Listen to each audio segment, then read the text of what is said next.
Bonjour à tous, bienvenue sur cette visio et merci de prendre ce moment pour vous connecter et suivre ce sujet. Donc on se retrouve pour nos rendez-vous info asso du jeudi, donc qu'on a mis en place depuis voilà, le début de l'année pour nos adhérents pour échanger autour de sujets de la vie associative qui concerne un peu l'ensemble de nos associations adhérentes. Donc on en a fait 5 ou 6, je crois, depuis septembre ou octobre. Et il va nous en rester, il y en aura une fin mai, fin juin, on fera une petite pause et puis on reprendra sans doute fin août avant la rentrée. Alors, je me mets sur un écran. Donc, je vous représente pas qui nous sommes à E14, mais voilà, ce qu'il faut que vous retenir en tant qu'adhérent, c'est que vous êtes pour la plupart là pour gérer tout ce qui est gestion sociale au sein de vos associations, vos salariés, etc. Mais il faut aussi savoir que on accompagne nos adhérents sur de nombreux sujets, autres que la gestion sociale, comme un appui, voilà, une aide à la comptabilité, sur le numérique, sur la gestion de projet, sur le bénévolat, voilà, vraiment l'ensemble des sujets de vos associations. On peut aussi vous accompagner là-dessus. Donc aujourd'hui, on est réunis pour un thème réglementation des clubs sportifs. Je voulais faire un petit point d'abord pour vous parler de notre assemblée générale qui aura lieu le mercredi 20 mai à 18h et qui aura lieu à la maison départementale des sports du Calvados. Donc vous n'avez pas encore reçu l'information, vous allez la recevoir au courant de la semaine prochaine, votre convocation directement sur vos emails. Mais voilà, vous pouvez noter déjà la date, le 20 mai à 18h au sein de la maison des sports du Calvados à Hérouville-Saint-Clair. Donc un petit point technique sur la visio. Donc on accueille deux représentants de la SDJES, Service départemental jeunesse, engagement et sport du Calvados. Donc je les laisserai se présenter juste après. D'un point de vue technique, voilà, ils vont vous présenter, parler un peu de l'ensemble des sujets liés à la thématique. Vous pourrez poser vos questions directement à la fin de chaque thème, on va dire. Donc on vous laissera le temps pour poser vos questions. Alors ça peut être fait directement à l'oral ou par le chat. On va pas faire tour de table, on va dire tout de suite, mais quand vous posez une question, je veux bien que vous vous rappeliez votre nom, prénom et votre structure, votre association et peut-être votre place au sein de celle-ci pour qu'on ait les éléments. Et ben, je pense que j'ai tout dit. Donc, je vais pouvoir laisser la parole à Maxime et Marie Oui, pour commencer directement. Juste niveau timing, voilà, on essaie de ne pas vous prendre trop de temps et de rester sur nos 1 heure à peu près de visio. Donc on essaiera de terminer autour des 19h30. Voilà, s'il y a des questions qui durent un peu et que certains doivent se déconnecter, on pourra prendre voilà, un petit temps à la fin de la visio pour vous répondre. Mais on va essayer de faire ça dans les 1 heure, même si il y a beaucoup d'informations et on va essayer d'être le plus complet possible. merci beaucoup Noé. Donc Marie Pelz, inspectrice jeunesse et sport. Je suis la responsable du service jeunesse, engagement et sport, le SDJES du Calvados, depuis plusieurs années maintenant. Donc je remercie vraiment à E14 d'avoir proposé cette vidéo sur une thématique qui n'est pas forcément simple et assez dense. Donc on va pas pouvoir rentrer en détail sur tous les sujets, mais on a essayé de vous sélectionner les principales obligations. Donc l'objectif, c'est de vous donner quelques éléments pour sécuriser la pratique dans vos établissements sportifs. Et donc Maxime, on va faire cette présentation à deux voix. Maxime, si tu veux te présenter aussi. Eh ben, Maxime Penel, moi je suis conseiller sport, donc plutôt en charge des structures forcément sportives, alors plutôt aquatiques et nautiques, mais ça m'arrive aussi de faire des contrôles sur des clubs omnisports ou des sports collectifs. Je vais accompagner Marie et vous présenter le cœur un peu de la réglementation après la présentation du service par Marie. Petite précision d'emblée, le support PowerPoint vous sera transmis à l'issue et on a aussi prévu tout un tas de documentation, y compris la grille de contrôle, des fiches techniques, des fiches pédagogiques.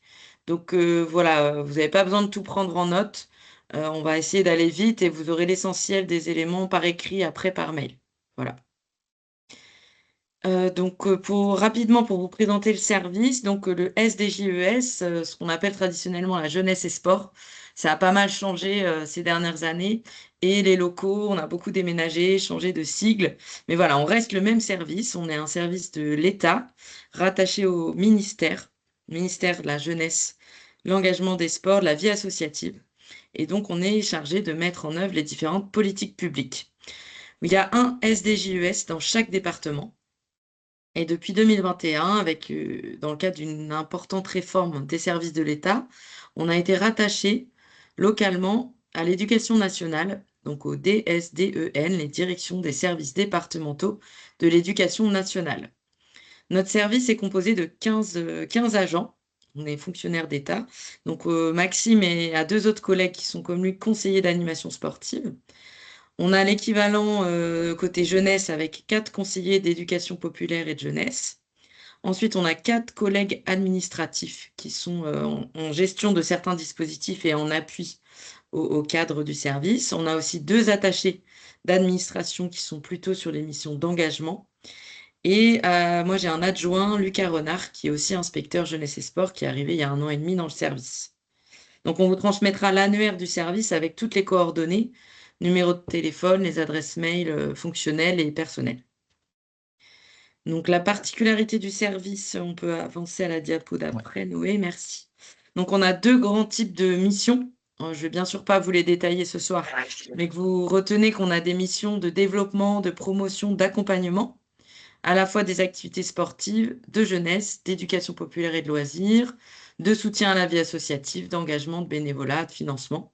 Donc, en ce moment, l'actualité, c'est l'appel à projet de l'ANS, l'Agence nationale du sport. Et on vient de finir d'instruire aussi les dossiers FDVA. Certains ont peut-être déposé une demande de financement. Vous voyez, c'est des appels à projets qu'on gère chaque année. On délivre aussi les agréments services civiques. On organise les jurys BAFA. Voilà, tout un tas de dispositifs et de spécialités que les agents ont au sein du service. Et le deuxième grand bloc de missions, dont on va parler plus tôt ce soir, c'est tout ce qui est mission régalienne. On appelle ça le régalien, donc c'est ce qui est contrôle, protection des publics. Donc on mène des plans de prévention, on réalise des contrôles sur place, des accueils collectifs de mineurs, donc c'est partout où il y a des enfants en dehors de l'école, en gros les centres de loisirs, le périscolaire, les séjours de vacances, les camps de scouts, et aussi des établissements d'activités physiques et sportives, bien sûr. En cas d'événement grave, on mène des enquêtes administratives et on peut être amené, malheureusement assez régulièrement, et de plus en plus, à proposer au préfet des mesures de police administrative. Donc j'en viens à la dernière partie de cette diapo, c'est que la particularité du service, c'est qu'on a un double rattachement, à la fois l'éducation nationale, avec la directrice académique, qui est notre autorité hiérarchique directe, et aussi le préfet, qui a une autorité fonctionnelle et qui garde une autorité sur à peu près la moitié de nos missions, grosso modo, dont le soutien à la vie associative et la protection, contrôle et les missions régaliennes que je viens de vous évoquer. Ça, c'est toujours sous l'autorité du préfet. Voilà sur l'organisation du service. Par rapport au contrôle, donc c'est une de nos missions. Vous voyez, ça, c'est la carte des contrôles qu'on a réalisés l'année dernière sur tout le département dans les établissements sportifs. Donc, vous avez des petits pictogrammes qui vous présentent le type d'activité. Donc, vous voyez qu'on va principalement voir les sports à risque, ce qu'on appelle les sports accidentogènes. On essaye d'aller un peu partout sur le département. Donc, on va forcément voir chaque année des structures équestres, des structures nautiques, aquatiques, donc tout ce qui est base de loisirs, club de voile, piscine, bien sûr. Et puis beaucoup ce qui est salle de remise en forme. Vous voyez, c'est les haltères là sur la carte, avec beaucoup de nouvelles salles de sport qui ouvrent un peu partout, donc on essaye d'aller les voir. Et depuis cette année, on va un peu plus voir en contrôle les clubs sportifs associatifs, y compris les sports collectifs en lien avec les collectivités qu'on va voir. Donc, c'est aussi pour ça que cette visio, elle tombe bien. Voilà, ça tombe dans une campagne de prévention et de contrôle sur tous les types de structures et toutes les disciplines. Voilà, grosso modo. Est-ce qu'il y a déjà des questions là-dessus, peut-être, avant qu'on passe à la suite?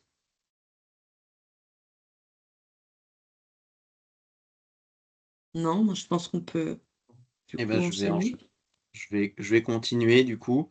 On va rentrer un peu dans le vif du sujet maintenant, puisque ce qui nous intéresse en termes de contrôle aujourd'hui, quand on est dans un service jeunesse et sport, c'est ce qu'on appelle un établissement d'activité physique et sportive.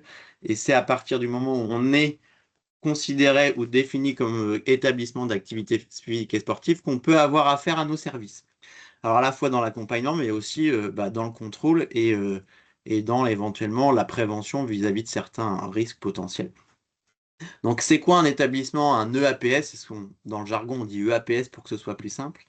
Et la définition, elle est, je vais vous donner celle que je donne aux étudiants aussi. C'est à partir du moment où on nous propose une activité sportive, qu'on la propose de manière encadrée ou sous forme de location de matériel sur une durée plus ou moins longue et plus ou moins découpée, on est considéré comme un établissement d'activité physique et sportive. Alors, vous pourrez lire la définition qui est sur la diapo, mais du coup, quand on a affaire à ce genre de choses, on a plein de formes de APS différentes. Les clubs de sport, donc, qui sont sous statut juridique associatif ou commercial en font partie, mais un éducateur sportif auto-entrepreneur est aussi considéré comme une structure ayant des obligations réglementaires liées aux EAPS. Et puis le dernier point, c'est les loueurs. Vous avez peut-être une vie associative avec une vie de club d'un côté et avec de l'encadrement de pratique, mais aussi une vie de location de matériel. Par exemple, je pense au club de kayak qui parfois, pendant la saison estivale, loue du matériel. Et au titre de la location, ils sont considérés aussi comme établissement d'activité physique et sportive. Donc, vous voyez, c'est très très large. Les statuts sont différents, que ce soit du privé commercial à l'associatif loi 1901 ou à l'auto-entrepreneur, on est tous concernés par la réglementation du code du sport et la réglementation des activités physiques. Tu vas pouvoir passer Noé. Ouais. Donc, un EAPS, il a forcément un responsable à sa tête, qu'on va appeler l'exploitant. Et ce responsable, il va être soumis à un certain nombre de droits et d'obligations liées à l'organisation de son établissement. Alors là, je pense qu'on a plutôt affaire à des associations sportives. Vous êtes tous là élus ou responsables de clubs sportifs, associatifs. Et donc, en tant que responsable et on va dire exploitant, vous êtes titulaire d'un mandat social qui contribue à l'organisation générale de l'activité de votre club et vous devez prendre un certain nombre de décisions, en particulier sur la mise en danger potentielle de pratiquants. Et donc, vous êtes le garant potentiellement de la sécurité des pratiquants qui vont évoluer dans votre structure. Alors souvent, l'exploitant, c'est plutôt le président ou le directeur de la structure, mais vous voyez que on peut être amené lors de nos contrôles à discuter, échanger, soit avec le président, soit avec le trésorier, soit avec un directeur ou voilà, un salarié qui mène l'activité au quotidien. Et puis, on a à la fois des structures associatives ou clubs, mais on peut aussi contrôler une fédération sous la forme du comité départemental, notamment, et d'une ligue pour nos collègues qui travaillent au niveau régional. Tu peux continuer. Ouais.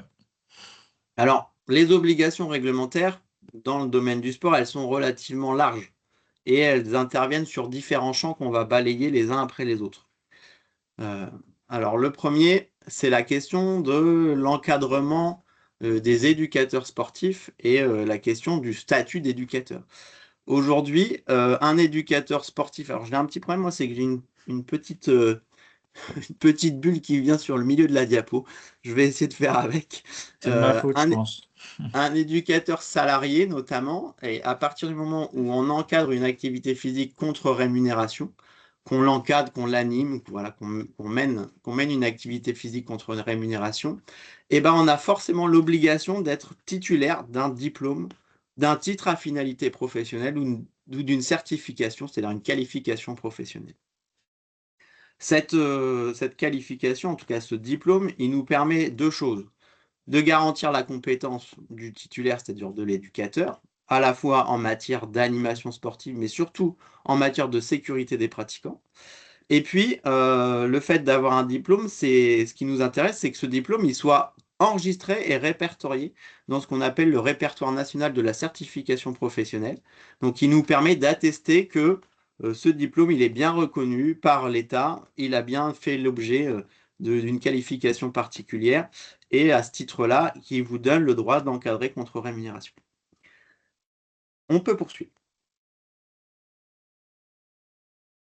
Alors, ça, c'est la première chose. C'est-à-dire qu'à partir du moment où vous prenez quelqu'un en tant que salarié pour faire de l'encadrement d'activités physiques et sportives, il doit avoir un diplôme reconnu au RNCP. Mais ce n'est pas tout.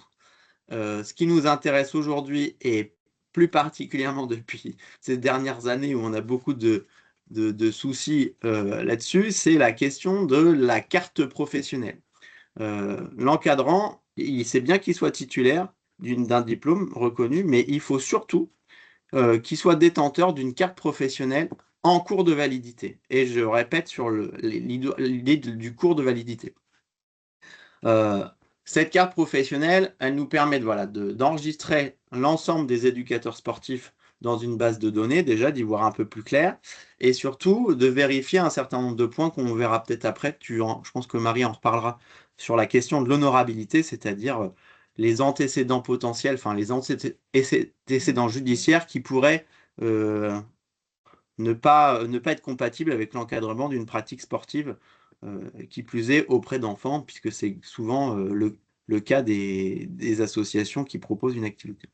Cette carte, elle est à mettre à jour, à renouveler tous les 5 ans. Et quelque part, en tant que responsable d'association, vous avez une responsabilité, c'est-à-dire que vous embauchez quelqu'un, vous devez vous prévaloir que à l'embauche, la personne a bien sa carte professionnelle à jour, et que si vous l'embauchez longtemps, qu'il fasse le nécessaire pour renouveler régulièrement sa carte professionnelle. Cette carte professionnelle, elle permet aussi de faire, d'inscrire des nouvelles compétences ou des nouvelles qualifications au fur et à mesure de la vie de l'éducateur, qui peut être amené à passer différents diplômes tout au long de sa vie professionnelle. Donc, dès que vous êtes sur une situation d'embauche, réflexe, diplôme et demande de carte professionnelle pour vérifier effectivement si déjà on a affaire à quelqu'un qui a un diplôme reconnu, et deux, si cette personne est honorable, c'est-à-dire qu'elle n'a pas d'antécédent judiciaire. Vous voyez, on a mis en rouge un peu des choses pour lesquelles il fallait faire attention. Un défaut de carte professionnelle est passible de sanctions pénales. Et vous aussi, vous pourriez être tenu responsable de la non-vérification lors de l'embauche de certains salariés. Je te laisse continuer. Oui. Donc voilà, là, c'est une des caractéristiques du sport en France, c'est que l'encadrement contre rémunération, il donne lieu à un certain nombre d'obligations, obligations de diplôme et de carte. On parlera peut-être du bénévolat plus tard, mais je crois qu'il faut qu'on avance, donc à moins qu'il y ait des questions là-dessus. Non? Ok. Donc, l'encadrement, on a vu ce que c'était, et il faut que vous puissiez être vigilant là-dessus. Ensuite, on a des obligations liées aux activités qui sont de l'ordre de l'hygiène et de la sécurité. Donc, effectivement, quand on propose une pratique sportive à des usagers, eh ben, il faut que cette pratique sportive, elle puisse garantir un certain nombre de conditions d'hygiène et de sécurité pour pouvoir évoluer en toute quiétude et de manière à peu près apaisée. Alors, il y a un article du Code de la consommation qui est plutôt assez explicite, c'est que les prestations de services que propose une structure dans des conditions normales d'utilisation et dans d'autres conditions raisonnablement prévisibles par le professionnel, les prestations, pardon, la sécurité à laquelle on peut légitimement s'attendre et ne pas porter atteinte à la santé des personnes. Bon, ça veut dire tout simplement que vous devez avoir une gestion plutôt en bon père de famille, c'est-à-dire vous proposez une activité, cette activité-là, elle doit être faite de manière sécurisée, avec potentiellement anticiper les risques de l'activité qui sont souvent assez faciles à inventorier. Et à partir de ce moment-là, on peut considérer que vous proposer des conditions d'hygiène et de sécurité relativement correctes. Vous allez voir qu'en fonction des activités, c'est la diapo suivante, on va avoir des évolutions des obligations générales d'hygiène et de sécurité. Donc ces obligations, elles vont être de l'ordre de la législation, donc c'est le code du sport qui va nous les imposer, mais elles vont être aussi de l'ordre parfois d'une norme, notamment les normes AFNOR, qui vont être soit d'obligation volontaire, soit obligatoire plutôt, soit d'application volontaire. Et vous avez, vous aussi, en tant que structure parfois affiliée à une fédération sportive, des obligations qui sont liées aux règlements techniques et aux règles techniques et de sécurité qui ont été définies par votre fédération. Donc si on se penche sur la question des problèmes d'hygiène et de sécurité, c'est le code du sport en fonction des activités qui va vous donner un certain nombre de consignes et de critères à respecter. 2, c'est parfois des normes qui vont s'appliquer ou pas de manière volontaire ou obligatoire en fonction du type d'activité. Et 3, les règles techniques et de sécurité de vos associations, enfin de vos fédérations. Je prends un exemple, et notamment c'est le cas pour des activités aquatiques et nautiques. Et bien là, le code du sport, il est renforcé, c'est-à-dire que le code du sport, il va légiférer, il va proposer des obligations complémentaires à la base classique des EAPS par rapport à la dangerosité et à la sécurisation de la pratique. Plus on fait une pratique à risque, potentiellement, plus on va avoir de critères à respecter. On va avoir plus de critères quand on fait du parachutisme ou de la plongée que quand on fait du tennis de table ou du handball. Ça paraît plutôt logique, mais à partir de ce moment-là, dès qu'on propose, il faut qu'on s'impose le cahier des charges qui est celui du code du sport, des normes AFNOR et des règles techniques et de sécurité.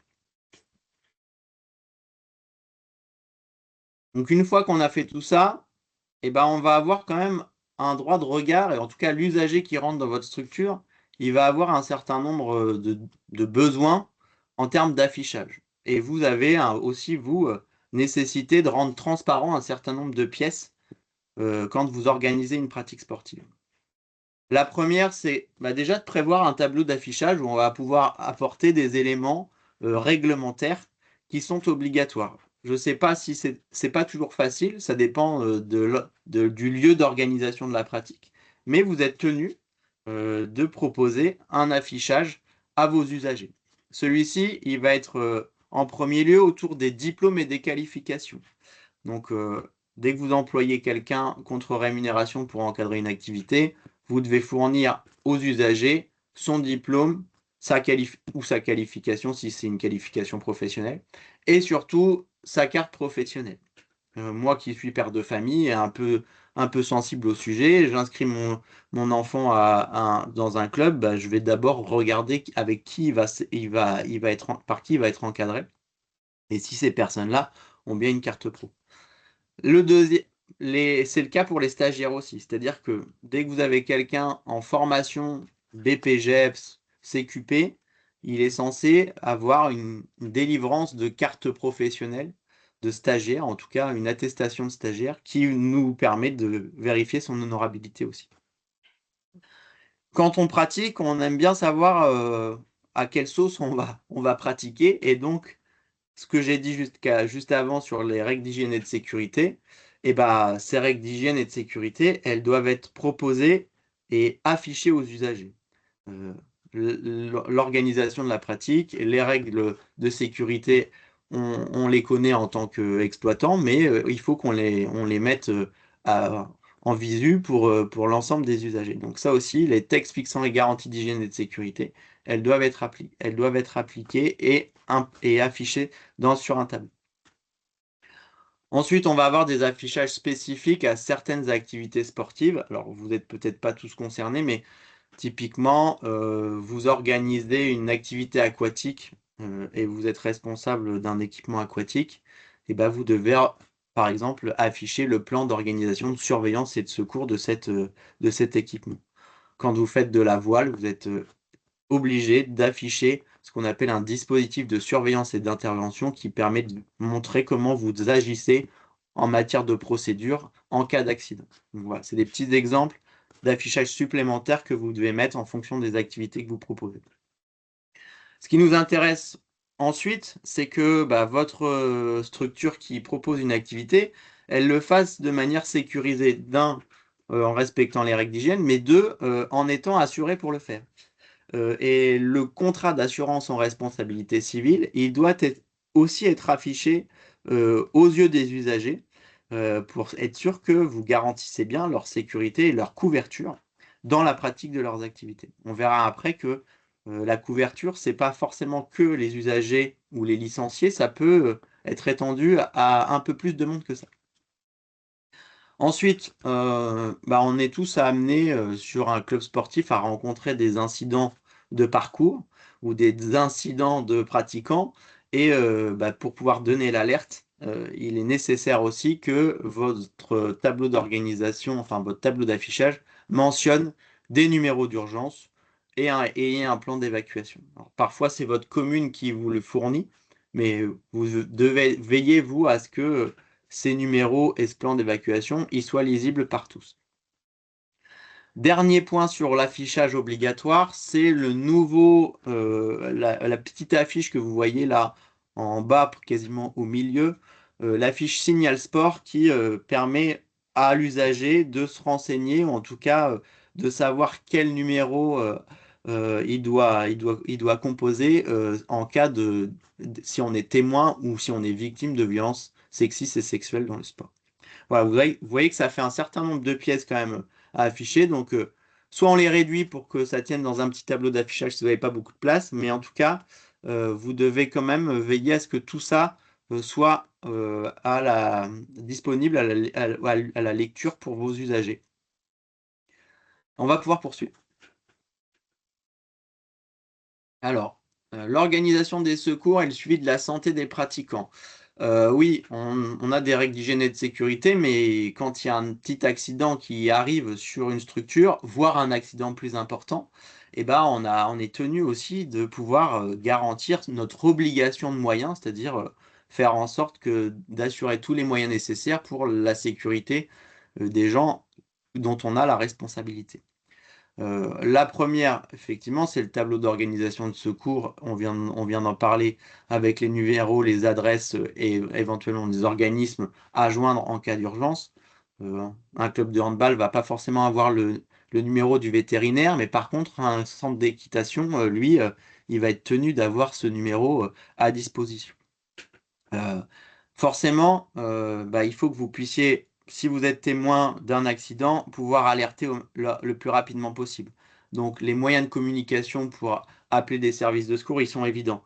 Vous proposez une activité sportive, au minimum, vous devez avoir un téléphone qui fonctionne, dont le réseau fonctionne aussi, parce qu'on peut avoir des endroits où on a des zones blanches sans réseau.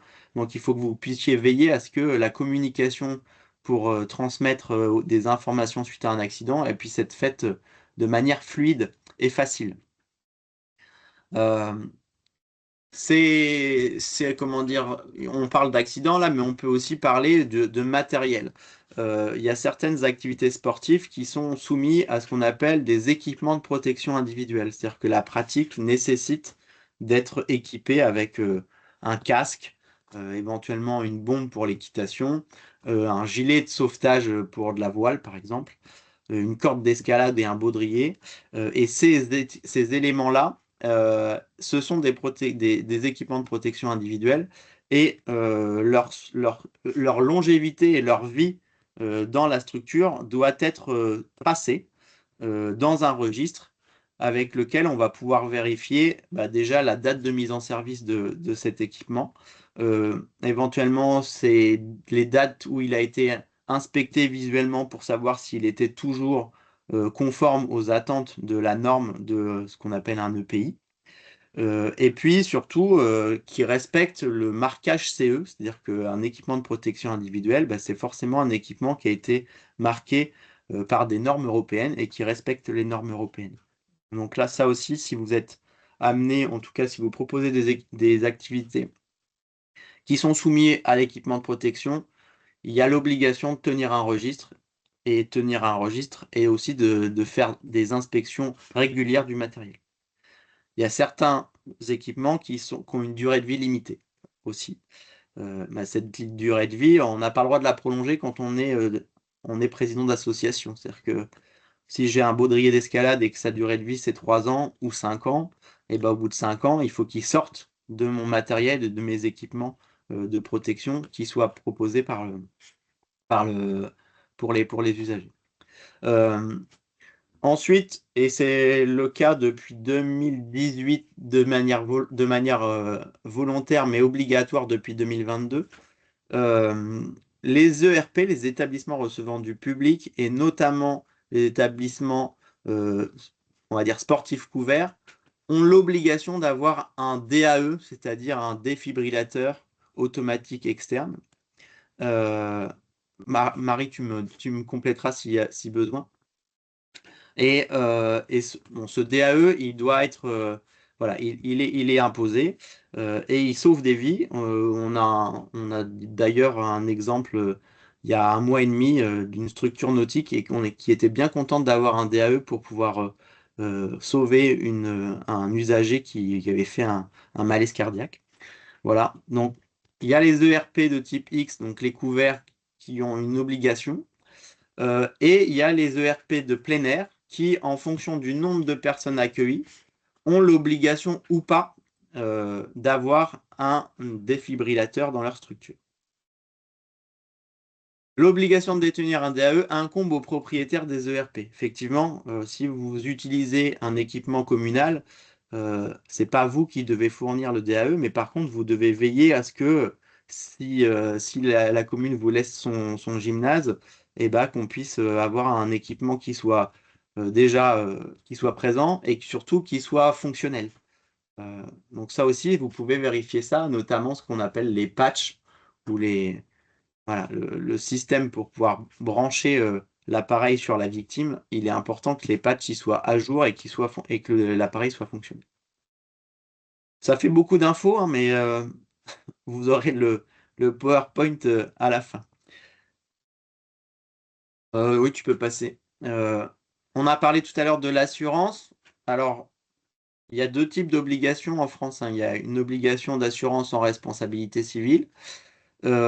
Celle-ci, quand on organise une pratique sportive et qu'on accueille des usagers, elle est obligatoire. C'est à vous de la prendre directement.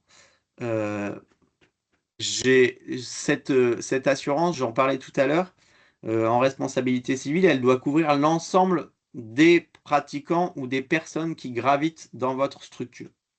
Alors certes, les premiers concernés, ce sont les licenciés, les adhérents qui participent à votre activité, mais les parents des adhérents qui rentrent de votre équipement sportif ou qui sont autour de votre pratique et qui sont un peu dans votre association, ils doivent aussi être couverts pour en cas d'accident, en cas de chute ou n'importe quoi, à partir du moment où on est dans le cadre de l'activité proposée par l'association. Attention à ne pas confondre aussi l'assurance de l'équipement sportif et l'assurance en responsabilité civile. On a parfois des contrôles sur des structures où on nous présente une assurance sur l'équipement. Bon, bah super, votre manège pour l'équitation ou votre gymnase est bien assuré, très bien. Par contre, est-ce que vos usagers sont bien assurés pour la pratique? C'est ça qui nous intéresse le plus. Et c'est là-dessus qu'on viendra chercher une responsabilité si ça n'est pas le cas. Donc voilà, veillez bien à ce que vos contrats d'assurance ils couvrent l'ensemble des personnes et aussi qu'ils couvrent l'ensemble des activités que vous proposez. Notamment si vous proposez des journées portes ouvertes où vous accueillez du public lambda qui n'est pas adhérent chez vous, veillez bien à ce que votre contrat d'assurance couvre ces personnes-là au moment où vous allez proposer une activité gratuite de découverte. Tu peux passer. Alors, je vais passer le relais à Marie sur la partie plutôt le jour où il y a un souci important, un événement grave dans mon club, comment ça se passe, quoi. Pardon. Est-ce que d'abord vous avez des questions peut-être avant qu'on attaque cette dernière partie encore un peu plus complexe?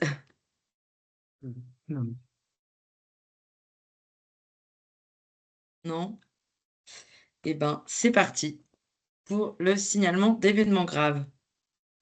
Alors, on peut directement passer à la diapo d'après. Merci Noé. Donc, je vous ai mis directement les définitions. Il y a 2 articles du Code du sport. Ce qu'il faut retenir, je vais vous les détailler, mais ce qu'il faut retenir, c'est quand vous avez un accident grave dans votre établissement sportif, il ne faut pas oublier de nous le signaler. Souvent, vous pensez à prévenir votre fédération et votre assureur. Ça, souvent, c'est des réflexes que vous avez dans les clubs. Et très souvent, malheureusement, les services de l'État sont oubliés. Or, c'est une obligation légale qui est vraiment inscrite dans le Code du sport. Donc, vous voyez, c'est l'article R322-6 qui indique que l'exploitant, donc Maxime vous a précisé en début de présentation ce qui est un exploitant, donc grosso modo dans le mouvement sportif, c'est le président du club, hein.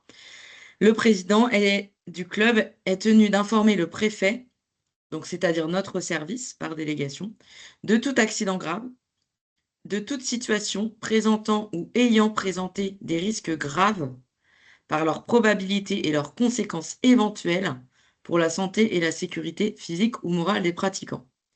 Donc vous voyez à quel point la définition elle est large. Parce qu'on nous pose souvent la question, mais c'est quoi un accident grave? Est-ce qu'une jambe cassée, c'est un accident grave? À partir de quel moment faut vous le signaler? Évidemment, si je prends des activités à risque, l'équitation que je connais bien, on va pas nous prévenir à chaque chute de cheval, évidemment. On parle là des accidents particulièrement graves. Donc, il n'y a pas d'explication plus détaillée dans le code du sport, mais pour vous donner quelques exemples, on est sur des accidents qui débouchent sur une hospitalisation, des arrêts de travail avec ITT, des gens qui peuvent être dans le coma, des accidents graves qui donnent lieu à médiatisation, et les décès, évidemment, malheureusement. Tout ce qui est noyade aussi, même si elles sont pas mortelles. Et ce que j'ai pour habitude de dire, c'est que quand vous avez un doute, c'est qu'il n'y a pas de doute à avoir, il vaut mieux nous prévenir. D'accord? Si vous avez un doute, est-ce que c'est un accident grave? Est-ce qu'il faut prévenir Jeunesse et Sport? Nous, on est là pour vous accompagner, pour vous conseiller. Donc, appelez-nous. Appelez-nous et on verra ensemble au téléphone la situation. Elles sont vraiment gérées au cas par cas et on verra avec vous s'il faut le signaler ou pas. C'est vraiment important et surtout, c'est sans délai. On a encore des clubs qui reviennent vers nous 2, 3, 4 jours après, voire des semaines ou des mois après. Ça va pas, il faut vraiment que ce soit rapide dans les 24 à 48 heures. On apprend encore trop souvent des événements graves par voie de presse, dans des articles de presse ou à la radio. C'est pas non plus normal. C'est vraiment une obligation légale. Et il y a la loi Sarah Abitbol du 8 mars 2024, donc, qui s'applique depuis 2 ans maintenant, qui a ajouté un nouvel article au Code du sport sur le même principe. Cette fois, ça concerne les phénomènes de violence et donc les mises en danger par tout intervenant. C'est l'exploitant est tenu d'informer sans délai, donc là c'est bien dit sans délai, l'autorité administrative lorsqu'il a connaissance du comportement d'un éducateur, d'un juge arbitre, d'un surveillant de baignade, ça vaut aussi pour un exploitant, hein, dont le maintien en activité constitue un danger pour la santé et la sécurité physique ou morale des pratiquants. Donc vous voyez bien à quoi ça fait référence et c'est grâce à cette nouvelle obligation dans le code du sport et à l'affiche, dont Maxime vous a parlé tout à l'heure qui est maintenant obligatoire, là, Signal Sport, c'est obligatoire de l'afficher dans tous les établissements sportifs. C'est grâce à ça qu'on a de plus en plus de remontées, d'événements graves au niveau du service. Alors ce que je voudrais, c'est dédramatiser auprès de vous les événements graves. C'est pas parce que vous prenez contact avec notre service, que vous nous signalez des faits, que systématiquement, ça va déboucher sur une enquête, sur une mesure de suspension ou de fermeture ou autre. Heureusement, ça reste quand même assez rare, même si on en a de plus en plus. Souvent, les signalements, ça débouche sur un recueil de pièces, on va vous demander des précisions, on va voir on va essayer de chercher à comprendre comment vous avez géré la situation, et est-ce qu'il n'y a pas eu de manquement, et s'il y a des mesures éventuellement à prendre pour vous accompagner. Donc voilà, c'est pas dans un régime de sanctions, c'est bien, déjà c'est obligatoire de nous le signaler. Puis nous, on accompagne individuellement, hein, chaque situation. Ça peut par contre déboucher sur des enquêtes administratives et des suspensions d'exercer à l'encontre des éducateurs, des exploitants, des juges arbitres, des surveillants de baignade. Et on a malheureusement toujours plusieurs enquêtes en cours au niveau du service. Donc là, j'aurais pas le temps de vous détailler tout ce qui est enquête administrative, audition et tout ça, mais ça pourra faire l'objet peut-être d'une future visio, pourquoi pas à un autre moment. Donc très concrètement, il y a une fiche de signalement qui existe. Alors elle est pas forcément hyper bien adaptée encore sur tout ce qui est violence sexuelle, mais bon, vous pouvez la remplir quand même. Je vous ai mis une petite photo en bas à droite. Elle vous sera envoyée par mail hein, après la visio et elle est également disponible sur le site internet du service. Et comme je vous disais, avant de la remplir, parce que ça peut prendre un peu de temps, le réflexe, c'est déjà de nous envoyer un mail et de nous appeler pour nous prévenir et échanger avec nous. Voilà sur le signalement. Est-ce qu'il y a des questions peut-être déjà là-dessus avant que je passe à la dernière partie qui est l'honorabilité?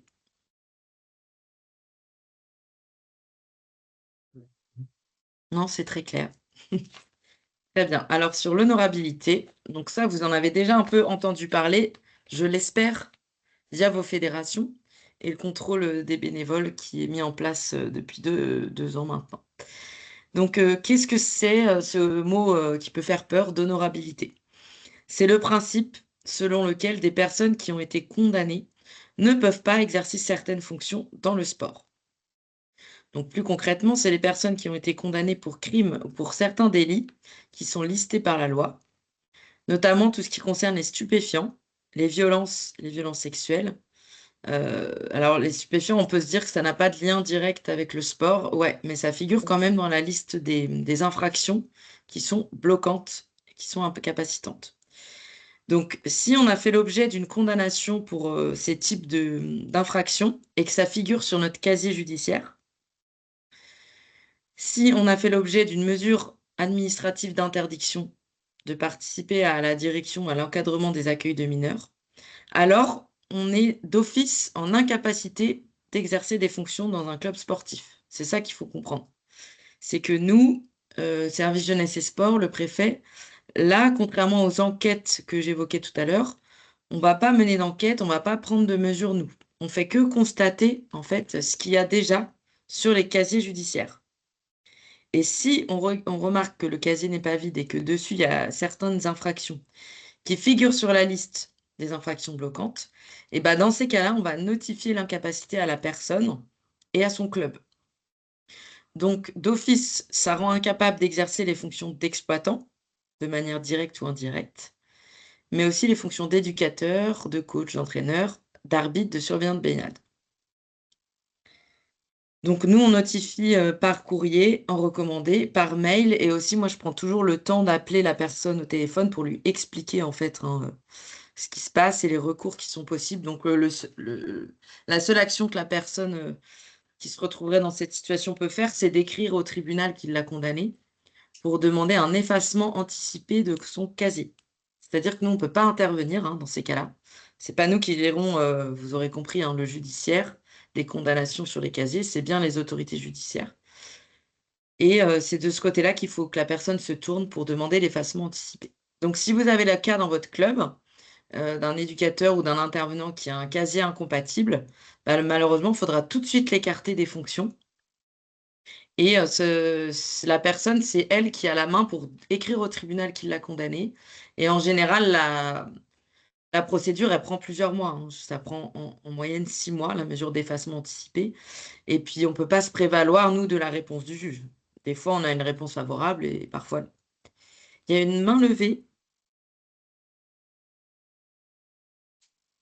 Vous pouvez poser la question, hein. Oui, Elsa, si vous voulez poser la question. Faut activer le micro, je pense. Ouais, il est activé, je crois. Ah oui. Et sinon, j'enchaîne avec la partie suivante et on prendra juste après la question. Ouais. Sinon, vous pouvez poser la question dans le chat si Oui. jamais c'est un problème de micro ou quoi.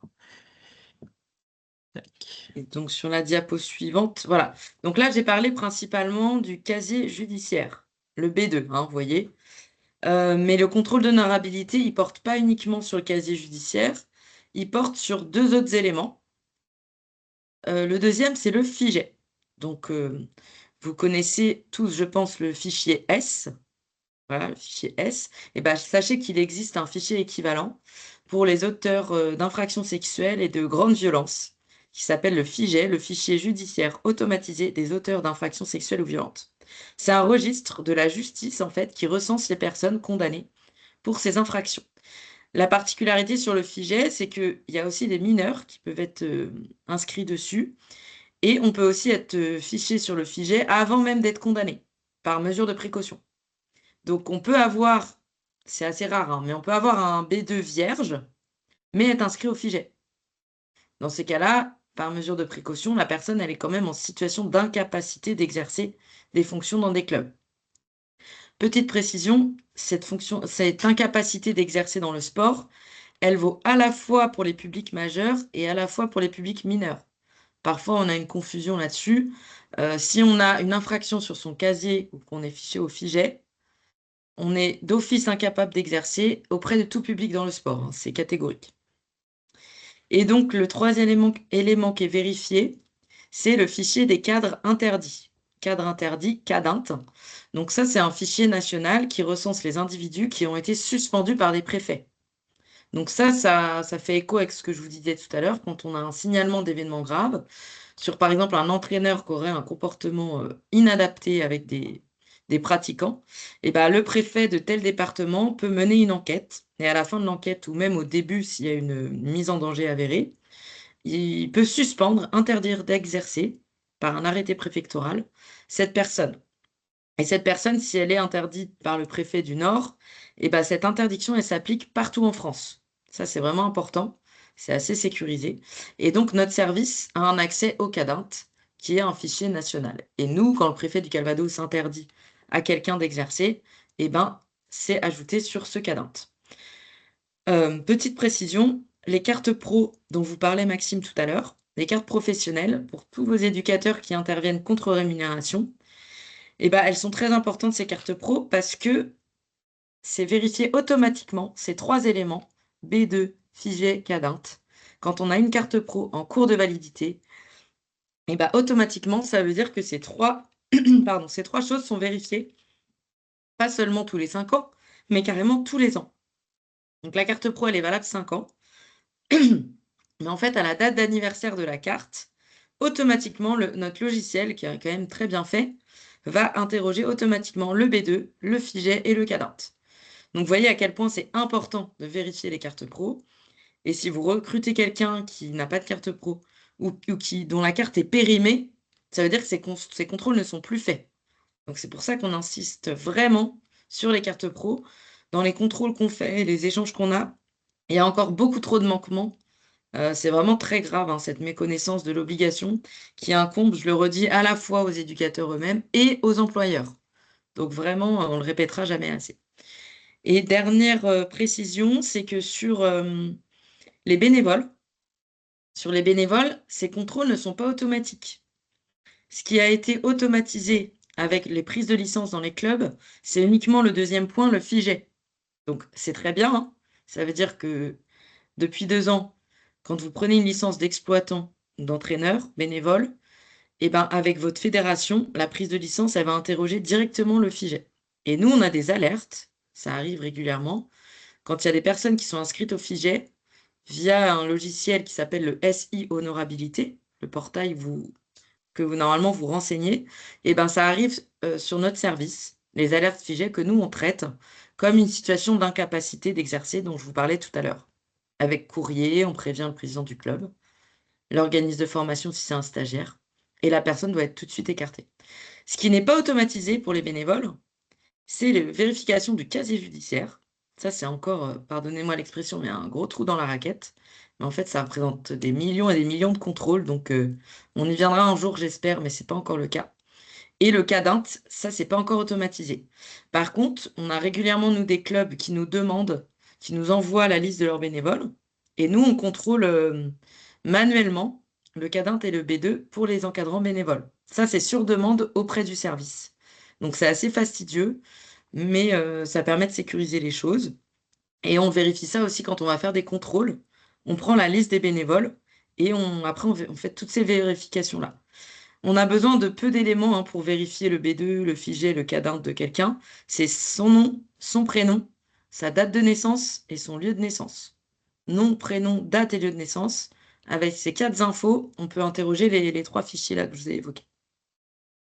Donc c'est pour ça que c'est vraiment important dans les clubs que vous preniez absolument à tous les intervenants, exploitants, arbitres et encadrants bénévoles, que vous leur preniez une licence et pas une simple licence de pratiquant de joueur, parce que derrière, ça déclenche le contrôle du filet.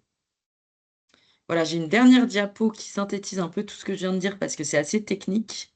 J'espère que je ne vous ai pas trop perdu. Voilà, l'honorabilité en résumé, c'est 3 vérifications, le B2, le figé, le cadint. Pour les bénévoles, c'est la prise de licence. C'est automatisé, mais pas encore pour le B2 et le cadint, c'est auprès du service. Voilà, ça synthétise un peu tout ce que je viens de vous dire. Il y avait la question, alors Maxime a répondu, je pense, en commentaire, mais ça veut dire qu'on peut demander à chaque éducateur leur casier judiciaire. Alors, en fait, il y a plusieurs niveaux de casier judiciaire. Hmm. Il y a le B1, le B2 et le B3. Le B3, n'importe quel citoyen peut le demander. Vous allez sur le site casier judiciaire, vous demandez votre B3. Moi, je dis que c'est assez trompeur, parce qu'en fait, sur le B3, il n'y a pas grand-chose. Et donc, quelqu'un qui vous présente un B3 vierge, vous êtes un peu rassuré, vous dites, bon, bah, c'est bien, il a un casier vierge. Ouais, mais sauf qu'il n'y a pas tout. Et ça se trouve, le monsieur ou la dame, elle a un B2 avec des éléments dessus. Donc, il vaut mieux nous demander, nous, qu'on aille regarder le B2, plutôt que de demander aux gens de fournir eux-mêmes leur B3. Je ne sais pas si je suis claire. C'est un niveau supérieur, on va dire, de casier judiciaire, où là, il y a les infractions, les principales. Et le 3e niveau, le B1, là, il n'y a que certaines administrations qui ont accès. Mais voilà, le B3 peut être assez trompeur. Mais c'est vrai que Voilà, si vous voulez ouais. demander un B2, eh ben, vous êtes obligé de passer par notre administration Mm. en nous fournissant les éléments que j'ai mis dans le chat, là, c'est-à-dire nom, prénom, lieu et date de naissance. Et à partir de là, nous, on peut s'assurer de la vérification. Et Mm. on vous fait un retour par rapport à ça. Si jamais vous avez quoi que ce soit comme doute sur Mm. un éducateur, quelqu'un qui vient d'arriver dans Mm. votre commune et qui se propose pour faire des activités, bon, ok, pas de souci, mais par contre, n'hésitez pas à faire la demande de vérification, ça rassure tout le monde et Mm. ça permet d'avoir une activité plus sereine. On a respecté le timing, hein. Il y a une autre main levée. Oui, bonjour, Irène Ménard du comité de badminton. Oui. Nous, quand on renseigne des dirigeants, il y a un contrôle systématique de la fédération et je me demandais si vous saviez à quel niveau il était fait et si on avait besoin de vous solliciter pour un contrôle un peu plus poussé. Ben, c'est exactement l'exemple qu'on prenait, c'est-à-dire que, vous voyez, c'est là la prise de licence, entraîneur ou dirigeant, ça déclenche via la Fédé uniquement l'interrogation du FIGE. Mais ça ne va pas contrôler le B2 et le cadint. Vous voyez, c'est l'exemple type que je prenais. D'accord, merci. Donc en gros, ça veut dire que ce dirigeant, vous avez pris la licence. Hop, c'est parti via votre Fédé en honorabilité. Vous n'avez pas de retour, c'est que c'est bon. Mais derrière, dites-vous bien que ça a interrogé que le FIGE. Donc heureusement qu'il n'y a pas tant de personnes que ça affichées sur le FIGE. Mais ça se trouve, elle a un B2 incompatible, la personne. Vous voyez, pour d'autres infractions qui n'ont pas forcément de caractère sexuel, en fait, mais qui peuvent être pourtant bloquantes. Après, il n'y a pas besoin d'avoir un B2 vierge, hein. Il peut y avoir quelques infractions sur le B2 qui passent, entre guillemets, qui ne sont pas dans la liste des infractions bloquantes. Donc là, c'est vraiment une analyse au cas par cas, nous. Quand on reçoit des casiers qui ne sont pas vierges, on les analyse au cas par cas et on compare en fait avec le code du sport et la liste des infractions. Mais vous pouvez retenir tout ce qui est violence, stupéfiant et vol aggravé. Étonnamment, les vols aggravés, bah, tout ça, c'est bloquant déjà. Mm. Mm. Comme l'a dit Marie tout à l'heure, si vous avez quelqu'un qui a consommé des stupéfiants et qui a une mention sur son casier, il a la possibilité d'effacer, de faire une demande d'effacement de la mention. Donc là, c'est pareil, c'est un accompagnement qu'on peut faire, mais c'est une procédure auprès d'un avocat Mm. pour pouvoir faire une demande d'effacement auprès du juge qui a traité l'affaire. Ça se fait dans plusieurs cas, ça prend quelques semaines, voire quelques mois, mais Quelques mois, ouais. bon, voilà, mais c'est tout à fait réalisable, quoi. En fonction de la gravité de l'infraction Oui, c'est qui est ça. soumise. Et puis si elle est récente ou pas. Mais vous voyez, on parle souvent d'erreur de jeunesse. Bon, ce type d'infraction, il y a 10 ans, ça se trouve, elle aurait même déjà dû être effacée au B2. Et des fois, ça s'efface pas à la date où ça devrait. Donc voilà, il y a des situations qui sont réglées comme ça sans trop de soucis. Mais il faut savoir que ça prend plusieurs mois.